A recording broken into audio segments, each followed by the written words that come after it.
Putra Ratu Victoria, Pangeran Leopold, contohnya, meninggal di usia muda di angka 31 tahun setelah jatuh dan tiba-tiba saja mengalami pendarahan otak. Ada juga cucu ratu yang usianya baru saja 2 tahun.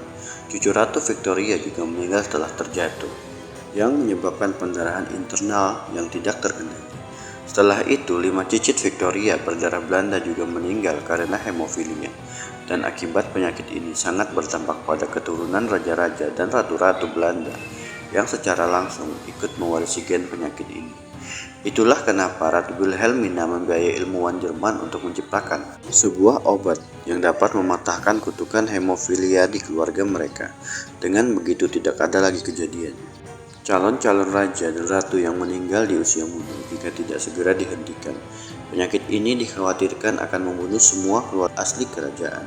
Atas sebab itulah Van der Viken yang juga memiliki darah bangsawan kerajaan menanamkan benih spermanya kepada setiap wanita dari berbagai suku di tanah air, mulai dari Jawa, Melayu, Papua, Manado, Batak, Dayak, Bugis, dan lain sebagainya. Dan anak ini sejak kecil sudah hidup dalam tempat khusus, tempat yang memang dikhususkan sebagai rumah eksperimen. Setelah mengumpulkan semua arsip penelitian anak-anaknya, Van der Viken pun lalu menyimpan arsip tersebut pada sebuah tempat khusus dalam peti yang dikubur di bawah bangunan rumah. Maka hasil riset penelitiannya bersama Dr. Engelen Bernie dapat diselamatkan. Setelah memasang semua atribut kebesarannya, Van der Viken bergerak maju menuju barisan pertahanan paling depan pasukan Kenil. Ia turun ke lapangan sambil menenteng senjata, ikut bertarung langsung dengan seluruh pasukan di lapangan. Semakin lama, posisi pasukan Belanda semakin terpukul mundur ke belakang. Tidak ada jaminan yang memastikan posisi kota Banjarmasin tetap tangguh menangkal serangan pasukan Dai Nippon yang terus menghajar secara membabi buta. Rentetan hujan bom dan peluru berdatangan dari berbagai penjuru dan sudut. Raungan bunyi pesawat melayang sebagai satu skuadron di atas langit kota Banjarmasin.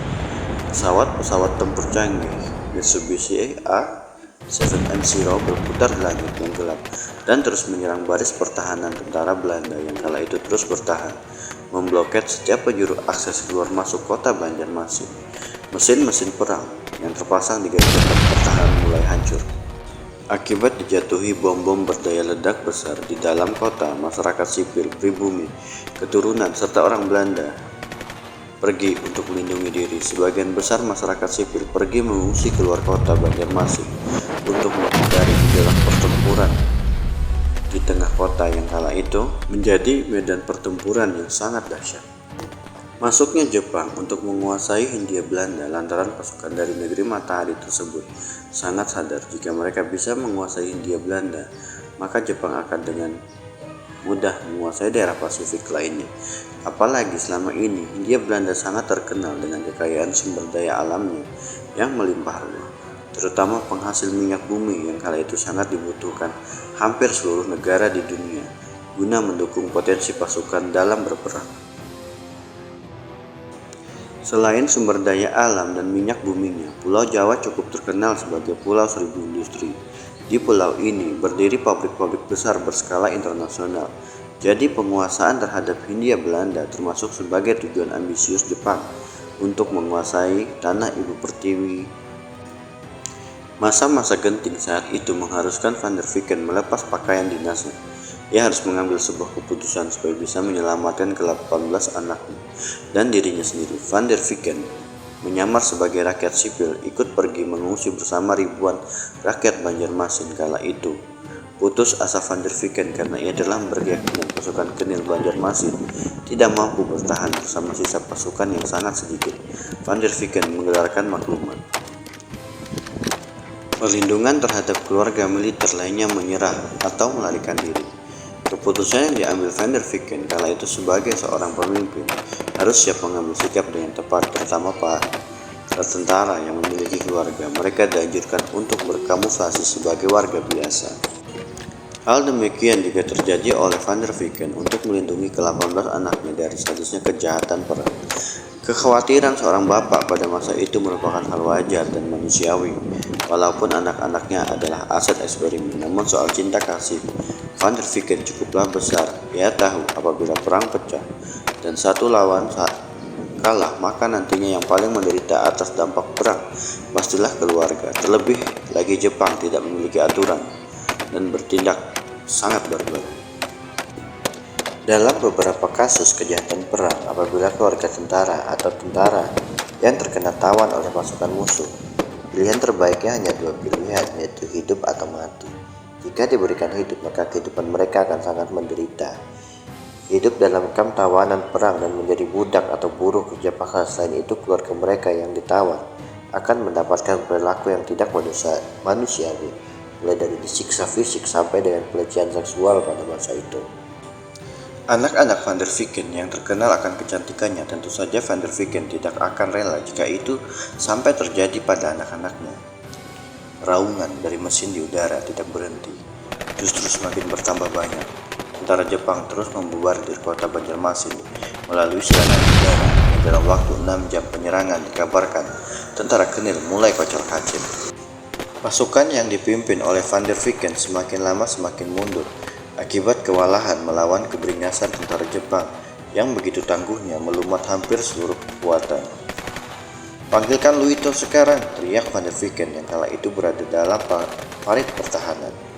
Suara teriakannya beradu nyaring dengan suara senapan mesin jenis MG42, yang mana pelurunya sebesar telunjuk jari. Dengan peluru sebesar ini tentu saja bisa dengan sangat mudah mengoyak badan tank baja tebal sekalipun. Suara dentuman mortir serta rentetan senjata menghujani tanah Kalimantan. Teriakan kematian serta cahaya kilatan api di udara menjatuhkan bertonton bom ke daratan. Van der Viken yang kala itu memimpin batalion mencoba bertahan dari serangan Jepang yang membilas setiap sudut kota. "Lapor Mayor." "Luito, menurutmu berapa lama pasukan kita bisa bertahan?" Luito yang kala itu berpangkat kapten mencoba mengingat sisa kompi yang bertahan. "Mungkin kita hanya mampu menahan serangan malam ini, Mayor. Jika malam ini bantuan tidak datang, maka kemungkinan besok pagi seluruh pasukan kita akan habis," jelas Luito yang kala itu menjadi ajudan Van der Viken. Perlindungan keluarga untuk Van der Viken di lapangan. Di bawah komandan Van der Viken, ia memimpin sekitar 6 kompi pasukan yang jumlah kekuatannya kurang lebih sekitar 600 orang personil. Van der Viken terdiam, ia mencoba mengatur strategi. "Kenapa, Mayor? Adakah sesuatu yang memberatkan hatimu?" Van der Viken menatap wajah Luito dengan tatapan sedih dan penuh harap. "Luito, maukah kamu aku bebas tugaskan?" "Maksud Mayor?" "Aku memikirkan anak-anakku. Jika kamu tidak keberatan, pulanglah ke rumahku. Selamatkan semua keluargaku di sana. Bawa mereka ke tanah Jawa, lalu kamu antarkan anakku ke loji persahabatan dan kawal anak-anakku sampai ke kota Jember.